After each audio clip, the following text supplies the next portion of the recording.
It's week 6, and we'll discuss our favorite plays on the main slate for FanDuel as we prepare a full cash and GPP lineup. It's all coming up next.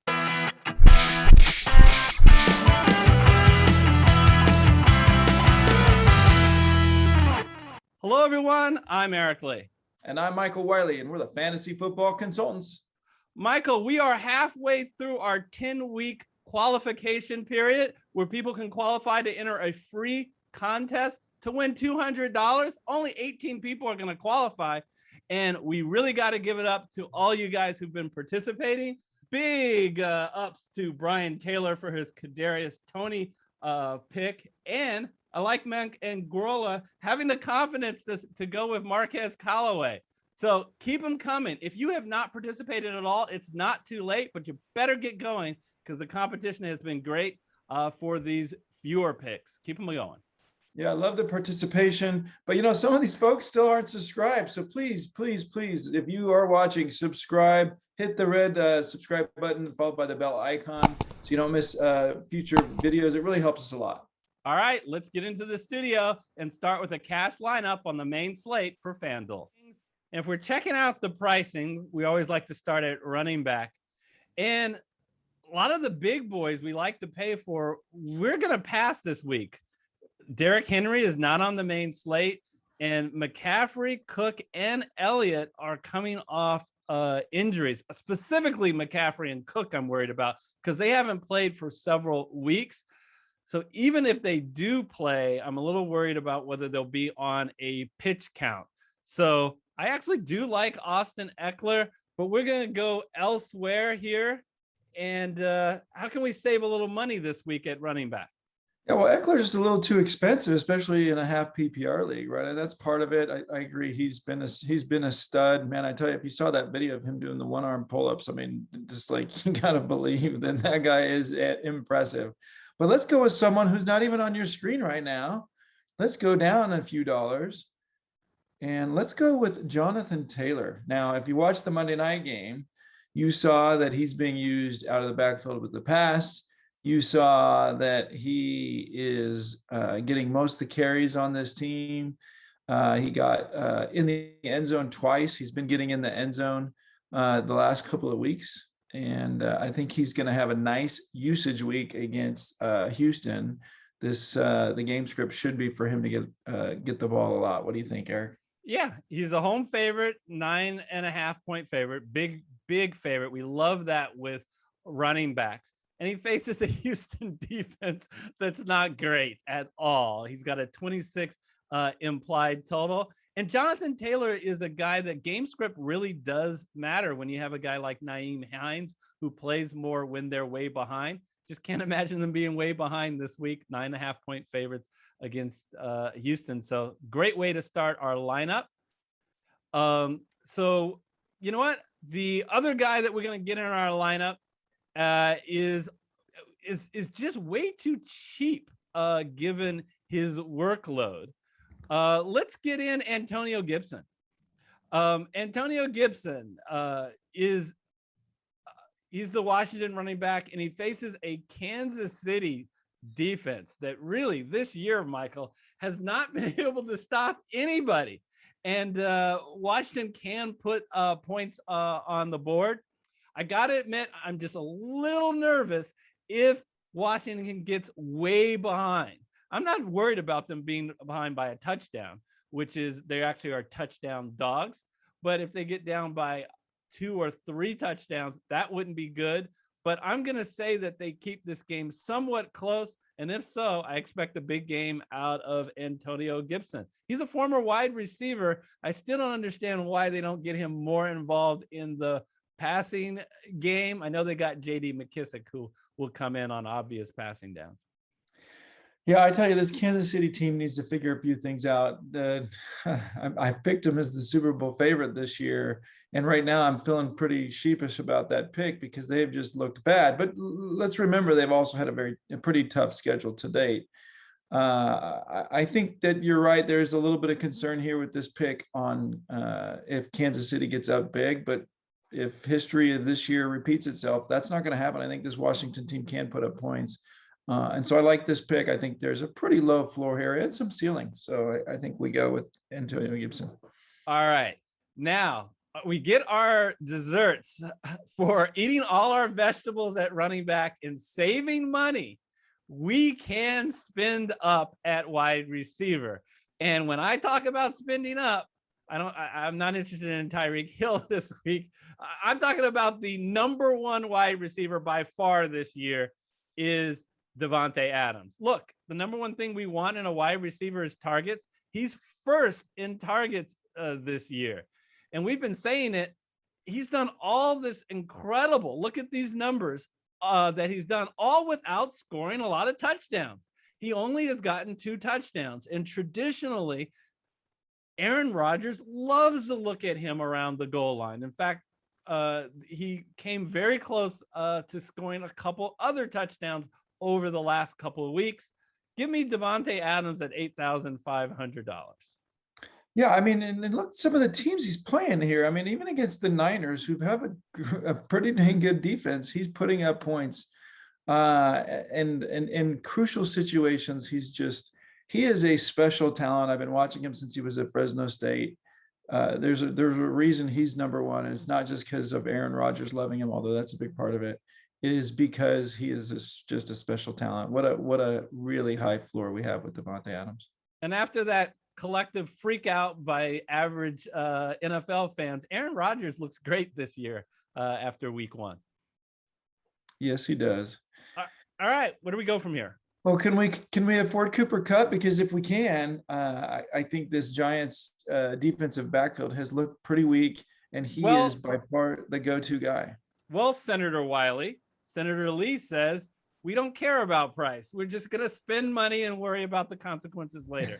So let's get Cooper Kupp in our lineup. And if we have to adjust him later, we will. But tell us about Cooper. So Cooper Kupp continues to be the number one target. We did see a little bit of an aberration this last week with the Rams going to their number 2 guy, but he still got, oh my gosh, he only got 7 receptions against Seattle this week for 92 yards. What a horrible week, for 12.7 fantasy points. I think he's going to get back into the number 1 slot this week. And actually, I think he was helped out by the targets that went elsewhere because he'll be a little bit more open. And he actually had a couple of opportunities where the passes were just not great. If you watch that game where he would have gotten either in the end zone or at least a couple other receptions on those 3 targets that didn't make it to receptions. They were just bad throws. Yeah. We got Davante Adams in our lineup. He's first in targets. Cooper Kupp is second in targets. But what I like about Cooper Kupp is he's not second because he just had some unbelievable 23 target week. He's consistent, double-digit targets every game this year. And what you want in a cash game is consistency, and that is Cooper Kupp. So welcome to the team, Cooper Kupp. After those 2 guys, we have to save a little bit of money, but we don't have to sacrifice in talent. Look how far I am going to go down. At only $5,800. Give me some Michael Pittman Jr. All right, so he's just way too cheap at only $5,800. Look, the guy in the last 4 weeks has almost 10 targets a game. So, and he faces a Houston Texans team. I joked last week that they're following COVID protocol because they're staying 6 feet away from all their opponents. It's really true. And Michael Pittman is going to take advantage this week, and I love his price. Yeah, clearly the number 1 guy for the Colts passing game. And he's getting his touches, really high floor, and that's exactly what we want in cash game. Yeah, T.Y. Hilton is still out and will not be back in this game. All right, so from there, where do you want to go at tight end? I like Hunter Henry. I think he's coming off a very nice week, but he's sharing time with Jonnu Smith, and you just don't know who's going to be the guy from week to week. Jonnu Smith's obviously still a really capable pass catching tight end. Noah Fant, we've gone with him a few times, and he's another really capable guy against a Las Vegas defense who you don't know what's going to happen from week to week.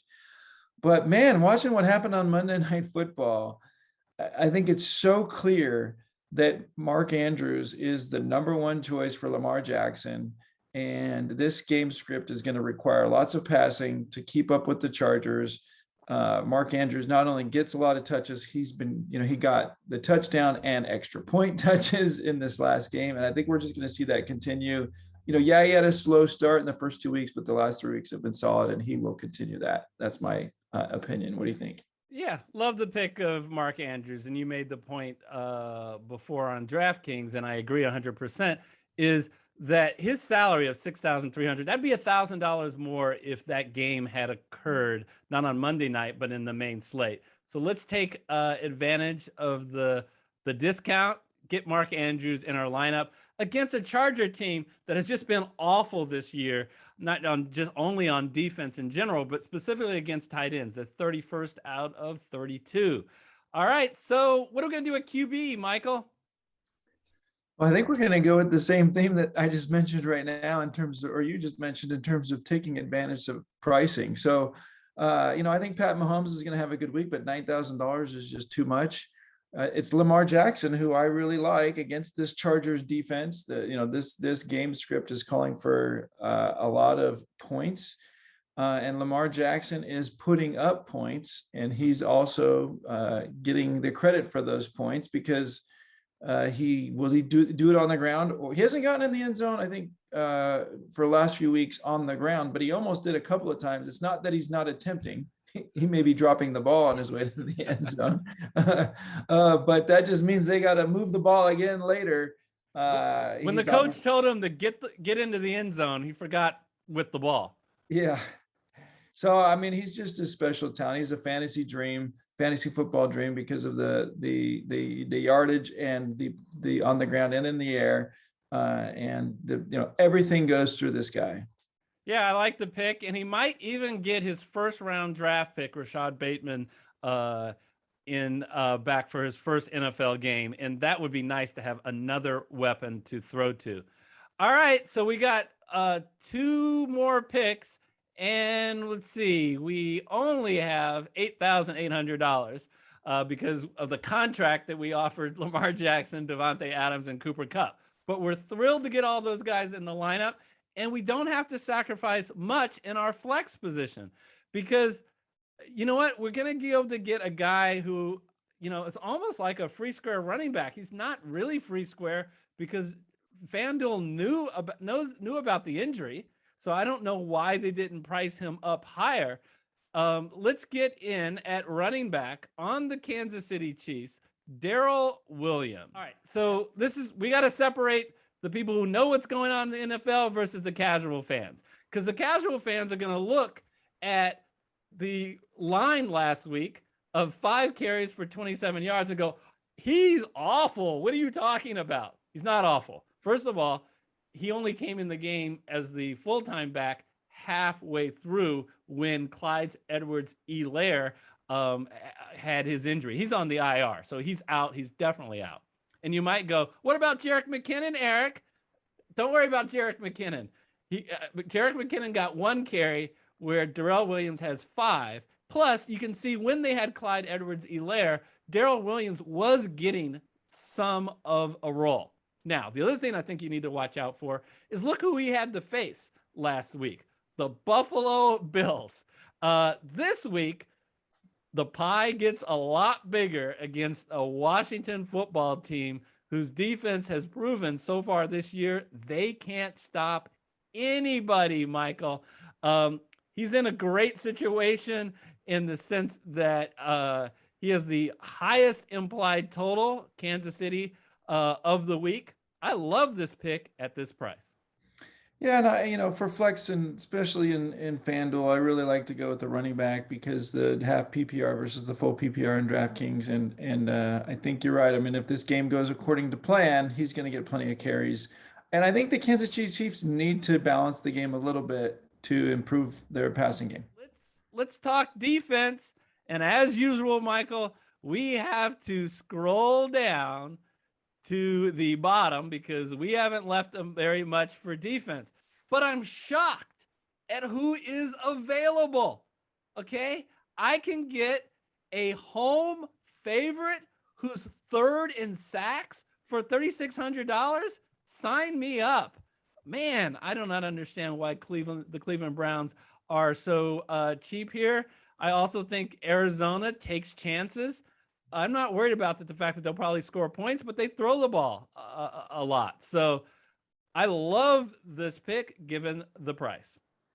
Yeah, no, I'm surprised to see the pricing. I know Arizona is the only undefeated team left in the NFL, but that doesn't mean the Cleveland Browns won't get their sacks and maybe even a turnover or two. We'll see. This should be a good game. I actually think it's probably one of the more exciting games to watch this week. All right, let's go to GPP.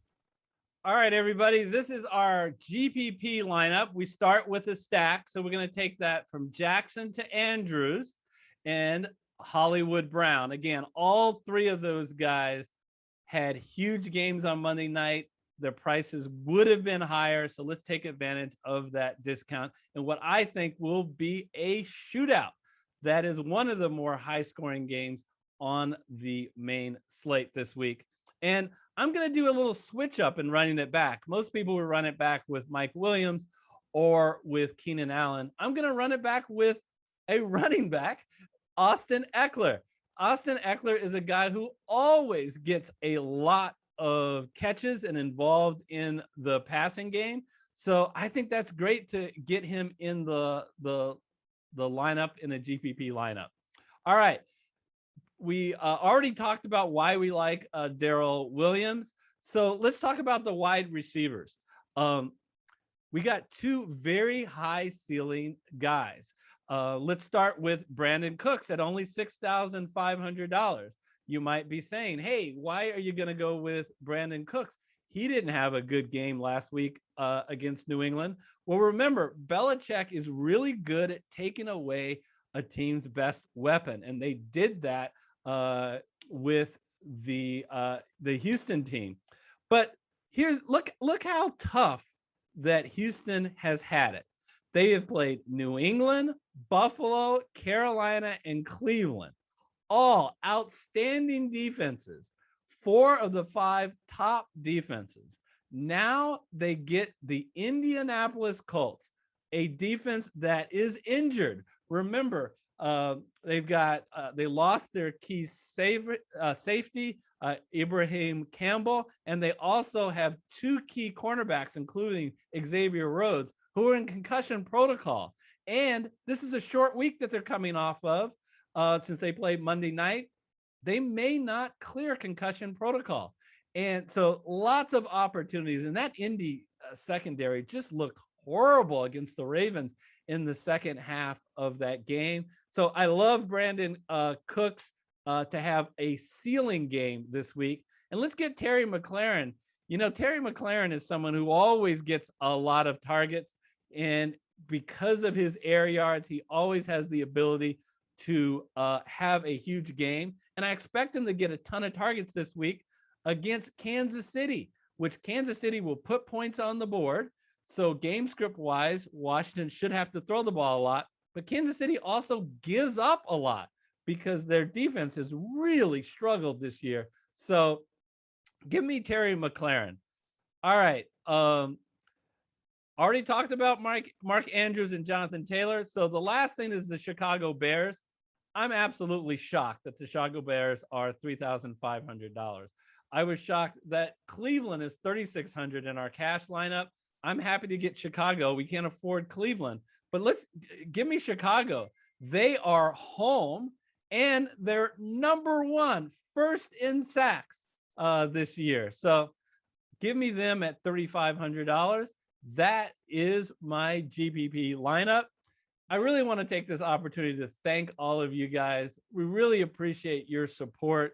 You guys have made our FanDuel show on YouTube one of the most popular NFL DFS shows covering FanDuel, and we really appreciate it. So don't forget, everybody, we'll put it up on the screen again, that we have an NFL DFS Masterclass series Check it out if you haven't, or if you even haven't watched it recently, you'll find it really valuable. And we'll also throw up our Week 6 NFL DFS DraftKings show and NFL Survivor. That was a lot of fun. All right, take care, everyone. We'll see you next time.